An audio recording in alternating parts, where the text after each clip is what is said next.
South Florida students protest. We will not back off. We will fight. Over a disputed AP African American history class.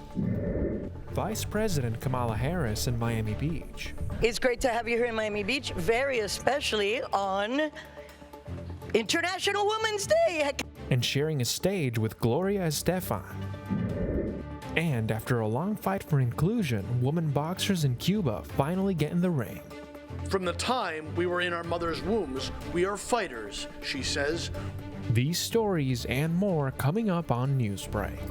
Hello, South Florida. I'm Samantha Gutierrez. And I'm Julian Davis. Today's Thursday, March 9th, 2023. Live from the FIU Lee Kaplan School of Journalism and Media, this is SFMN Newsbreak. AP outreach at Miami's Freedom Tower. Demonstrators at the protest had a message for Governor Ron DeSantis. They want Florida high school students to have access to the disputed AP African American history course. The network's Hawa Azel was at the event in downtown Miami yesterday. A protest led by Florida Rising was held Wednesday at the Freedom Tower in response to Governor Ron DeSantis' recent book ban and his proposed ban on abortions at 6 weeks. As you can see behind me, many have gathered to express their outrage.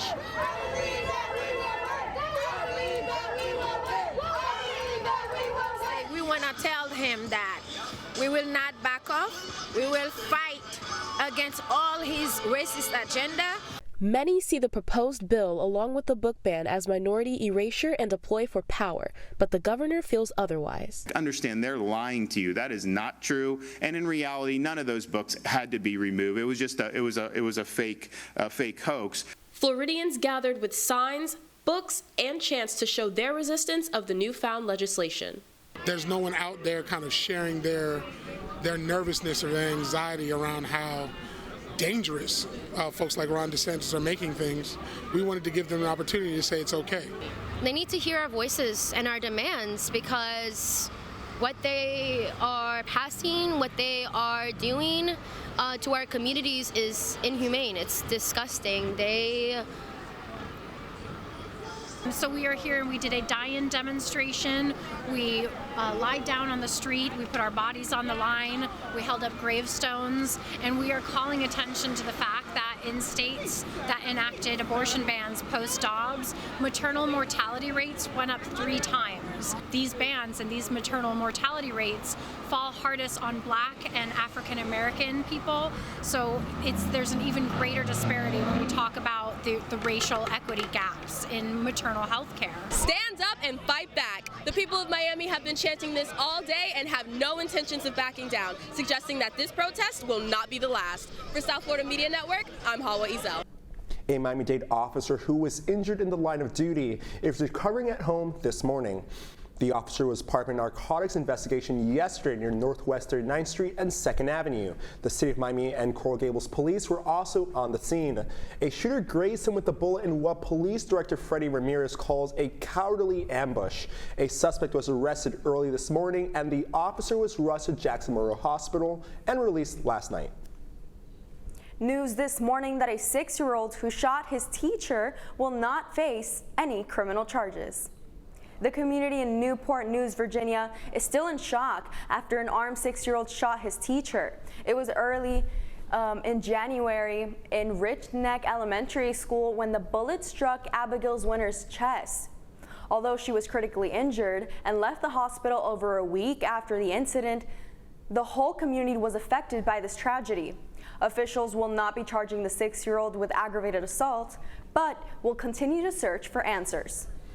President Biden says he will not veto a controversial crime bill affecting the U.S. Capitol. The Senate voted yesterday to block a crime bill that would lower the penalties for some crimes like carjacking. The Republican-led resolution got enough Democratic support to pass the Senate. Opponents of the bill, though, say it is too weak on crime. Those who criticize the Senate for blocking the bill cite that the federal government should not get involved in the district's crime laws. President Biden is set to propose a new budget for the 2024 fiscal year.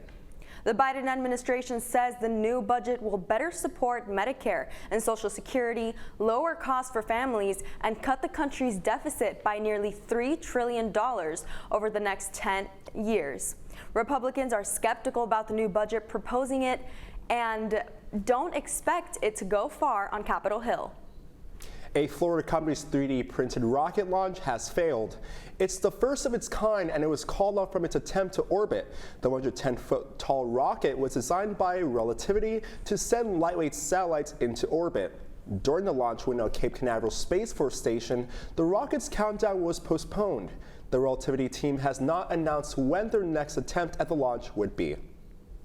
Semi-autonomous dump trucks at construction sites could build your future home. In fact, it's already scheduled to be used in Naples. This summer, Tomahawk, a Florida excavation company, is planning to use dump trucks that can construct houses by themselves in a neighborhood. The trucks have been modified by Teleo, a California technology company, with supervised autonomy. The trucks are able to be operated on their own with human help if they need it. This morning, we're in the middle of the first full week of Women's History Month, and it's a special one for a group of athletes in Cuba. As CNN's Patrick Ottman reports, women boxers were only recently allowed to compete in tournaments after decades of restrictions. For years, this is how women in Cuba have boxed. Sparring in rudimentary gyms with whatever equipment they could scrounge. While men's boxing is a sport the island has long dominated, women's boxing did not bear the government's stamp of approval, meaning women boxers had to train on their own and were unable to compete in tournaments at home or abroad. It was a missed opportunity to show how formidable Cuban women can be in the ring, says trainer Namibia. From the time we were in our mother's wombs, we are fighters, she says. We are always fighting for something, to raise our kids, to help our families, to be independent. Whether it was sexism or simply the slow pace of progress they were up against, at long last, Cuba's female boxers are getting their title shot. In December, Cuban boxing officials said a new league for women would be created and that they hoped female boxers could represent the island in the 2024 Summer Olympics in Paris. We took this step when we were sure, really convinced, he says, that it was the moment and we didn't have any concerns because our women would be protected. Weeks later, 12 women made history as they competed for a spot on the team. Cuba has long produced some of the world's best male boxers, but women were prevented from taking part in the sport here. Now that that glass ceiling has finally been broken, at last the moment for Cuba's women boxers has arrived for them to shine.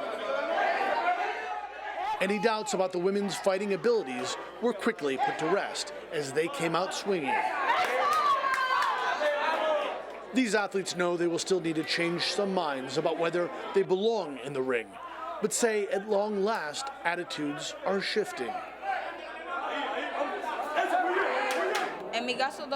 In my case, all the comments I have received have been positive, she says, that if I make an effort, I can achieve it, that Cuban women have the potential for this. It took years for this moment to arrive.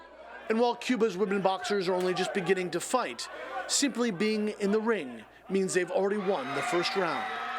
Patrick Ottman, CNN, Havana. The Miami Heat preparing for a comeback against the Cleveland Cavaliers after losing the first game of a two-game series here at home.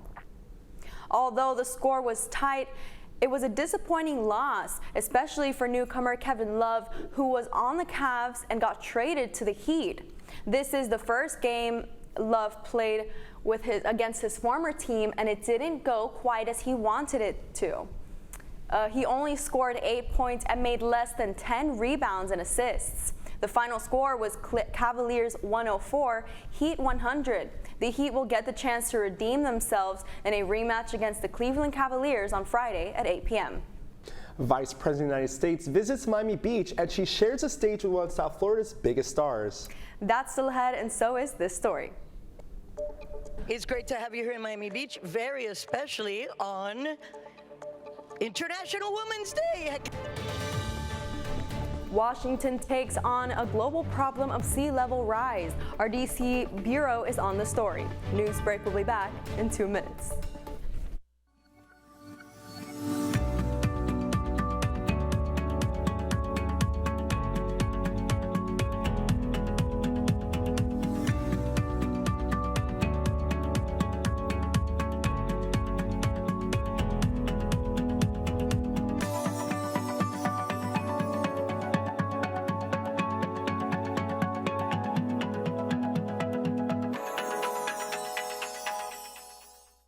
See us dream. See us remember. See us protest. You matter. Your feelings matter. Your identity matters. Everything about who you are matters. See us fight back. See us rebuild. See us shatter stereotypes. See us inspire. See us united. See us now. There are 16 million children struggling with hunger in America. That's 1 in 5 daughters, sons, neighbors, and classmates who don't know where their next meal is coming from. Yet billions of pounds of good food go to waste every year. It's time we do something about it. Feeding America is a nationwide network of food banks that helps provide meals to millions of kids and families in need. Visit feedingamerica.org to help them feed even more. Together, we can solve hunger. Together, we're feeding America.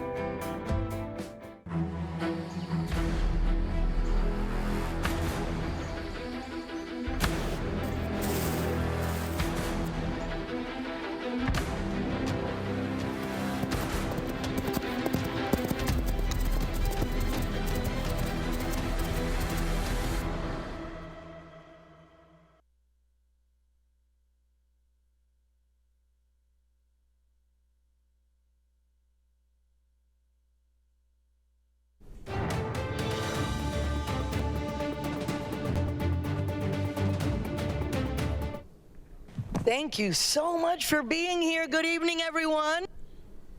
A big day on Miami Beach. Not only did the city get to host the New Year's Aspen Ideas Climate Conference, but it got a visit from Vice President Kamala Harris. She was the guest of honor at an interview event yesterday inside the Miami Beach Convention Center, hosted by Miami's own Gloria Estefan.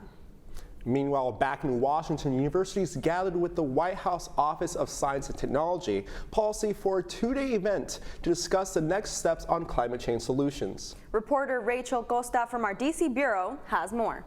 The White House Office of Science and Technology Policy, along with the University of Washington, convened a virtual forum on the impact universities and colleges can have on climate and sustainability. Many of your institutions have climate actions or resilience planning underway, and I'm proud to let you know that the federal government is here to help you scale and to implement those efforts. The main themes discussed include how to make campuses more sustainable, educating students on clean industries, serving as a proving ground for climate solutions, and the importance of working with local communities. I think that sends a real strong message that this administration and these funding agencies really think it's time now for us to act in sort of this way of making universities the bastion of, I would almost say the bastion of hope for how we're going to attack climate change. The University of the District of Columbia is hosting a workshop today to continue the conversation on campus and community scale climate change solutions. For the South Florida Media Network, I'm Rachel Costa from Washington, D.C. Unfortunately, that's all the time we have for Newsbreak. I'm Julian Davis. I'm Samantha Gutierrez. Get more news anytime at sfmn.fie.edu.